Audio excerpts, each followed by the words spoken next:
Chapter 4, the second installment, talking about supply. First thing we need is an important definition: quantity supplied.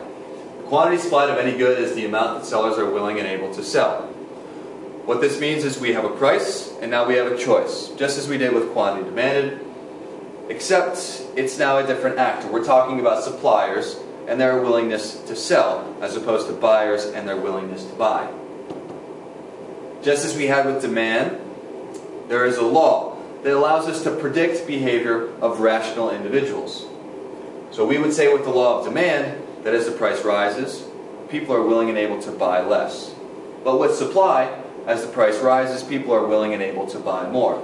This holds so long as individuals act in a rational way, and so long as all other things are held equal. Just as we had with demand, we can create a schedule, a collection of choices. This is your supply schedule. It shows you different prices and quantities supplied. In this instance, we have Starbucks. They are the single actor. They are the single supplier of lattes. You can see that Starbucks choices obey the law of supply.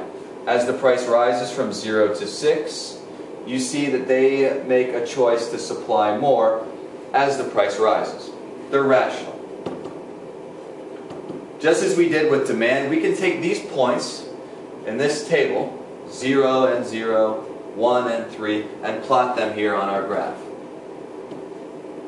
What I want to remind everyone is that these points represent quantity supplied. And we have an infinite number of these. We can come up with an infinite number of prices and quantity supplied.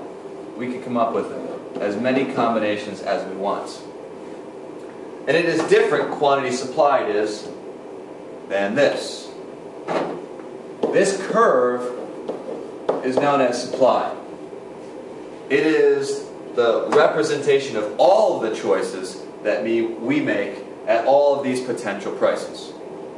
It is simply us connecting the dots.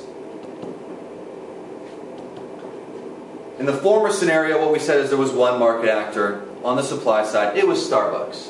So how can we get market supply from individual supply? Just as we did with individual demand, we need now to take our two actors, Jitters, now involving themselves in the market for lattes, in addition to Starbucks. We take Jitters' choices and add them to Starbucks. That's how we can get market supply. So here we see our market outcomes. 0, 5, 10, and so forth and so on. This is just a collection or a summation of Starbucks and Jitters, our two market actors, our two suppliers. Now, this is our curve, and we need to understand what shifts that curve. And it's not going to be price. Price of a latte changing is not represented by a shift in the curve. It is simply a movement along it.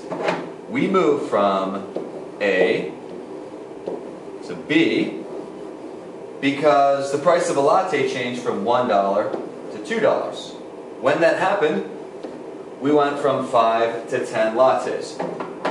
This is showing a price change in lattes, moving us along a supply curve for lattes, not shifting the curve.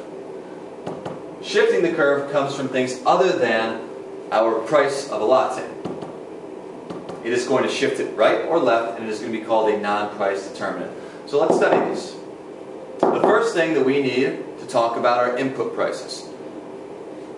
Examples of input prices would be wages or prices of raw materials. We talked about lattes. So you can imagine that one of the most expensive or most important raw materials is just coffee beans. If the price of coffee beans changes, goes up or down, that affects how expensive it is for them to produce that latte, and thus how willing and able they are going to be to sell at all those potential prices. And coffee is not made by itself. Lattes don't just generate by themselves. They are made by individuals, and those individuals garner wages. So if wages rise, you're going to find those businesses, like Starbucks, less willing and able to sell at all the potential prices that they can sell their lattes for. So inputs are important. Reason being, a fall in input prices makes production more profitable at each and every price. So let's just say you're selling lattes, and coffee beans now are cut in half the cost of them. So at every single price, it now costs you less to make that latte. So at all those prices that you were selling that latte at, your profit, the difference between what you sold it for and what it cost you to produce, has grown. So you're going to find that you're going to be willing and able to sell more at every single price. The supply curve is going to increase or shift out to the right if input prices drop. So we can see it here. This was our original. And we said that something changed, that at every single price, you can now, or you are willing to sell 5 more units. We would now need to label S1 and S2. This is showing an increase in supply, a rightward shift. And why, you ask? It's because coffee beans have decreased in price. Or, as they said, the price of milk falls. So there's all kinds of inputs that could shift this curve right or left. The next thing would be technology. This could cause a shift right or left, because technology determines how much of those inputs are required for each unit. And the biggest thing we're talking about here is time. Technology speeds up the production process. So if we have new technology, we're going to be using less time to produce those same things. In essence, our inputs are falling. So, a cost-saving technological improvement has the same effect as a fall in input prices. It shifts the curve right. So we can see, if we go back, we can draw it. If we want to draw it, again, always label our axes price and quantity. Now we just have supply, which is upward sloping. We would label it S. Now we would say that we have some new technology. We go from S1 to S2. We are willing and able to sell more units of coffee because of some technological improvement that has reduced the amount of inputs we use for every single unit of output. Also, we could shift out if we have an increase in the number of sellers. So we could see if more people get into the latte business, and again, we're assuming that lattes are just lattes, which are just lattes. There is no difference in quality, and that is determined by the consumer. We would say that this would occur if more people enter. So now it's Starbucks, Jitters, and Caribou coffee. However, it could go the opposite direction, because you could have firms that leave the game.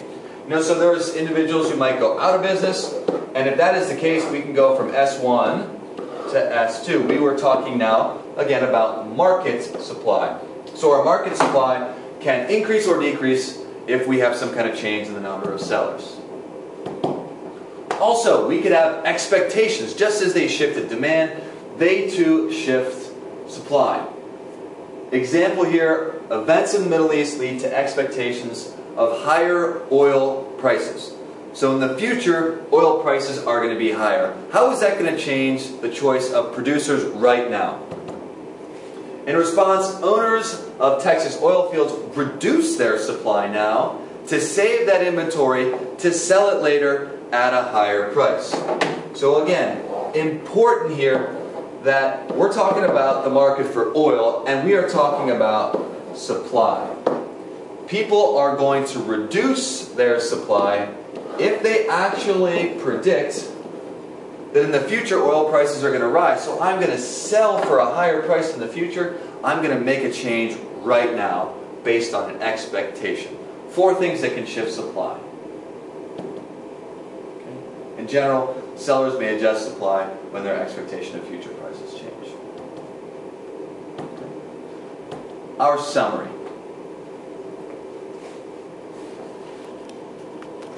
Oh, and as I mentioned, I was going to say something at the end of this to make sure that you watch this video.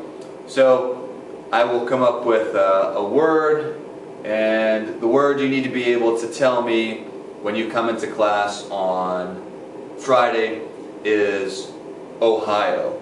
Ohio will prove that you watched video 2.